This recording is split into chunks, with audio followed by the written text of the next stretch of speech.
Cantik berseri, si anak dara bertemu bonda di tengah taman. Alia Kamilah, petah bicara, amalan membaca, jadikan pedoman. Bismillahirrahmanirrahim. Assalamualaikum warahmatullahi wabarakatuh.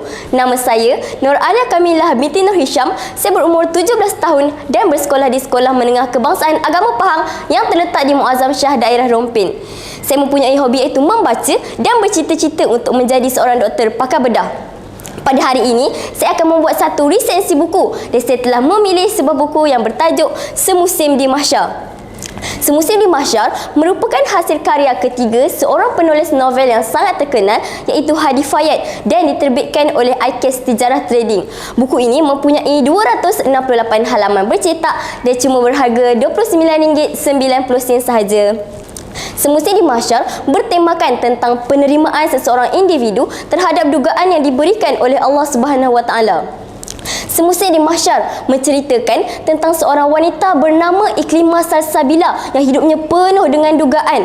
Antaranya apabila dia mendapati bahawa dirinya merupakan anak tidak sah taraf sehingga dia melayani kedua ibu bapanya dengan sangat teruk.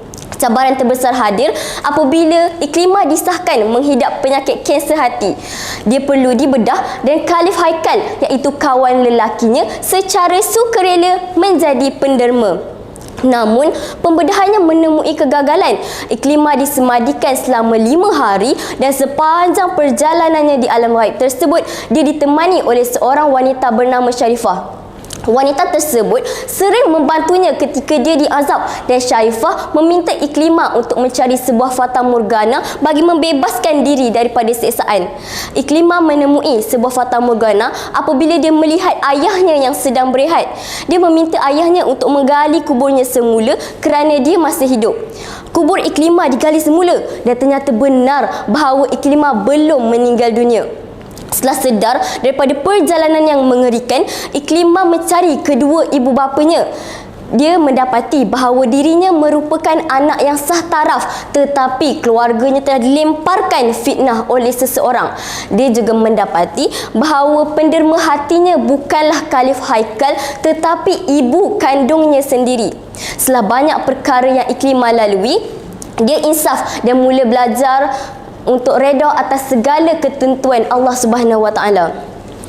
Halaman yang saya minati daripada buku ini adalah pada muka surat 279 kerana pada halaman ini telah membongkarkan identiti sebenar wanita bernama Syarifah yang sering membantu Iklimah ketika dia diazab merupakan ibu kandungnya sendiri. Peristiwa ini mendatangkan perasaan sebab dalam diri saya. Hal ini menunjukkan bahawa kasih sayang seorang ibu itu tiada tolak bandingnya dan seorang ibu akan sanggup melakukan apa sahaja demi kebahagiaan anak mereka.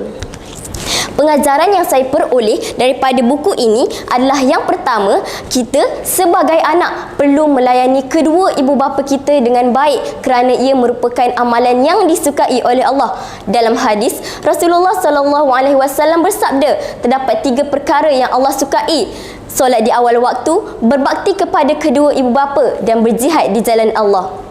Pengajaran yang kedua, kita hendaklah menjaga hati kita daripada sifat hasad dengki kerana setiap perbuatan bermula daripada hati. Dalam hadis, Rasulullah SAW bersabda, di dalam sekujur tubuh manusia terdapat seketul daging. Jika daging itu baik, maka baiklah keseluruhannya. Jika daging itu buruk, maka buruklah keseluruhannya. Ketahuilah bahawa daging itu adalah hati. Pengajaran yang ketiga, kita hendaklah sentiasa sabar menerima segala ketentuan Allah kerana Allah lebih mengetahui apa yang terbaik untuk hamba-Nya dan setiap dugaan itu terselit hikmah di sebaliknya. Dalam surah Asy-Syarh ayat yang kelima, A'udzubillahi minasyaitonirrajim, Bismillahirrahmanirrahim. Fa inna ma'al usri yusra. Maksudnya, maka sesungguhnya bersama kesulitan ada kemudahan. Saya sangat mengesyorkan anda untuk membaca buku ini kerana jalan ceritanya sangat menarik dan banyak peristiwa yang tidak diduga. Selain itu, penulis menggunakan bahasa yang mudah difahami dan buku ini sangat sesuai untuk semua lapisan masyarakat, terutamanya golongan remaja kerana banyak pengajaran yang dapat diperoleh. Akhir kalam, suburkanlah amalan membaca kerana membaca merupakan jambatan ilmu. Daripada Muhammad Hatta, Timbalan Presiden Indonesia yang pertama. Aku rela dipenjara asalkan bersama buku, kerana buku aku bebas. Sekian, wabillahi taufiq wa hidayah. Wassalamualaikum warahmatullahi wabarakatuh.